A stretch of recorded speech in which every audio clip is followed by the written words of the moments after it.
Good morning guys and welcome to my channel. If you've been here before, welcome back. Today we're going to be having a faith talk. This is the second one I've done on my channel, and if you haven't seen the first one you can check it out. I will link it down below. This one is going to be about being radiant with joy, radiant with faith in God, radiant because of your faith in God, all the things. I have quite a list of things to talk about in front of me, and let's begin. So as some, if not all of you may know, I am a Christian.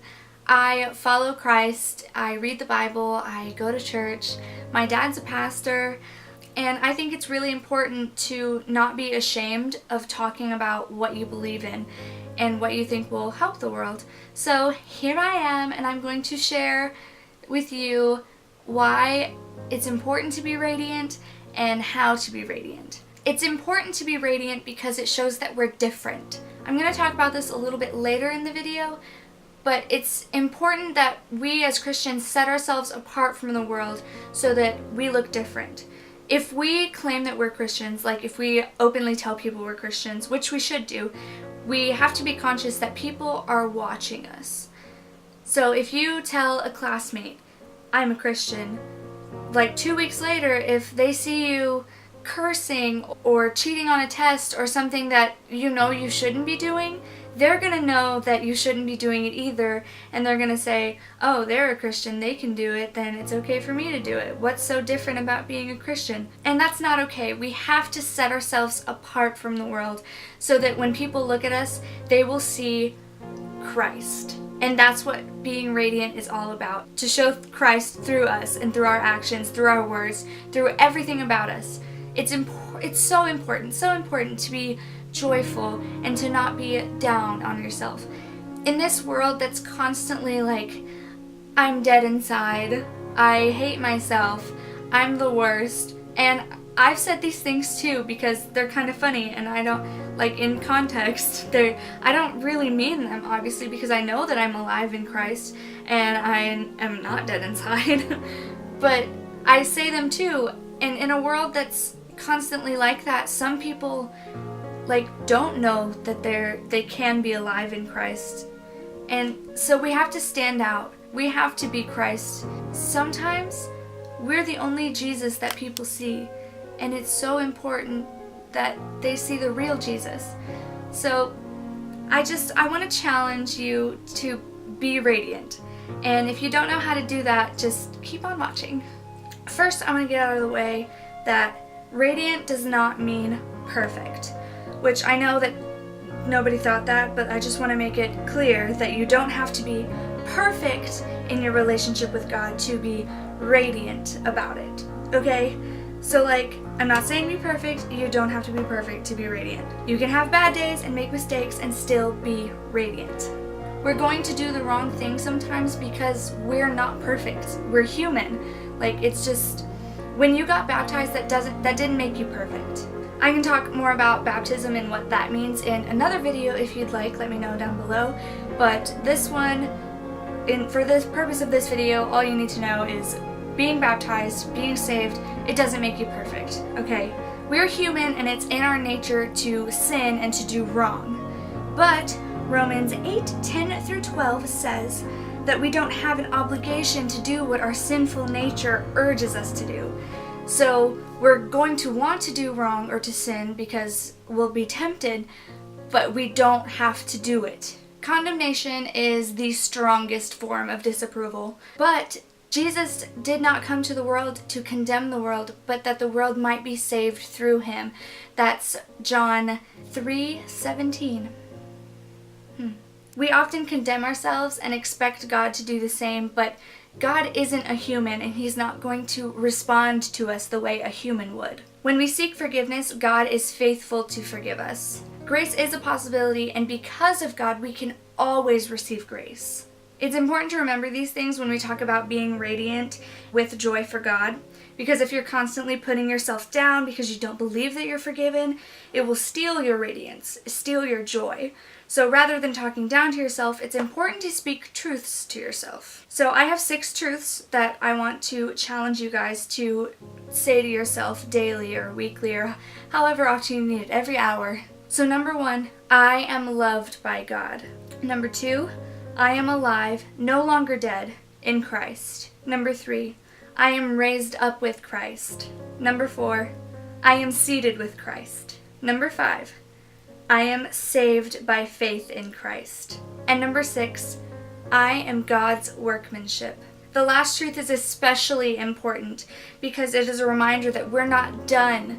God is not done with us. He is constantly working with us to help us grow in our relationship with Him. 2 Corinthians 4:16 through 18 says that our inner selves are being renewed day by day. Every day we're growing.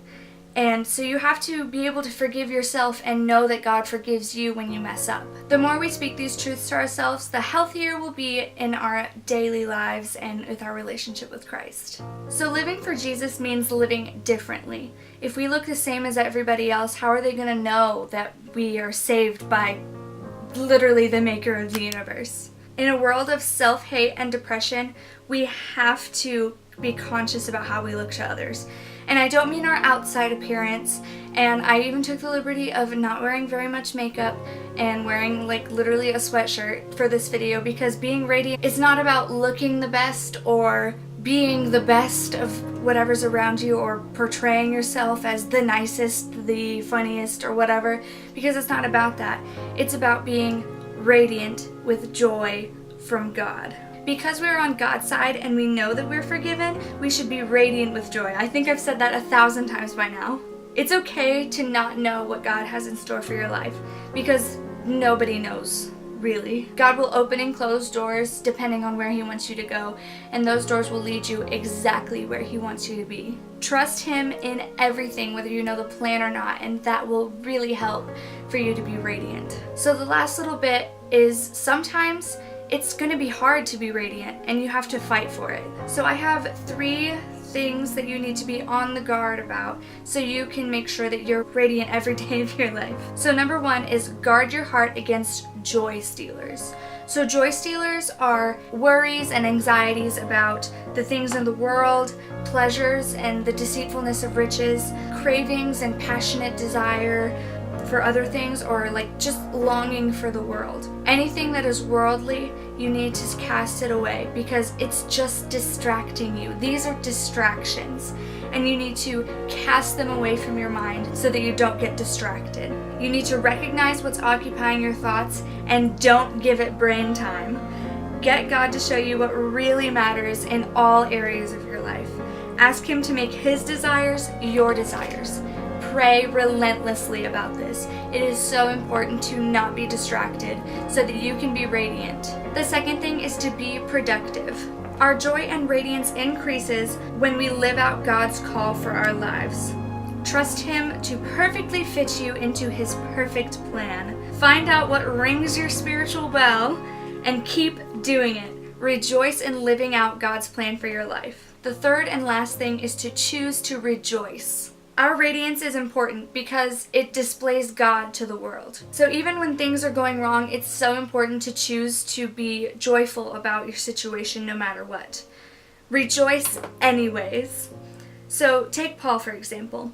In the book of Philippians, he wrote that in a time of his life when he was literally in prison. He was in the worst position of his whole life. He could be killed any day. But the entire letter to the Philippian church is all about joy and hope and encouragement. And he talks about being content in every situation that you're put in because it furthers God's kingdom. So he rejoiced in his horrible position because he was living for God. Choose joy because your life is not just about you. And my last thought is, being radiant and joyful does not always mean jumping up and down and screaming and being super excited constantly. Your joy can be a feeling of calm delight in who God is and who you are because of God. It's being confident that He can be trusted with your life. Choose joy even when the world says you shouldn't. In Philippians 1:19, Paul is describing his situation to the Philippians, and he says, "This will lead to my deliverance." He is rejoicing no matter what his circumstances were. If you want to know more about being joyful and radiant, just comment down below and I'd be so happy to talk to you. And if I don't know the answer to any of your questions, I will be happy to help you search for it in the Bible, because that's where the answers really matter. I think that's all I have for you today. If you have any questions, of course leave them down below. And while you're down there, make sure you give this video a thumbs up if you enjoyed it. Hit the subscribe button if you haven't already to join my family. Hit the little bell to get notified when I post a video so you won't miss it. And yeah, thank you for watching. Have a great morning, and if I don't see you later, good afternoon, good evening, and good night.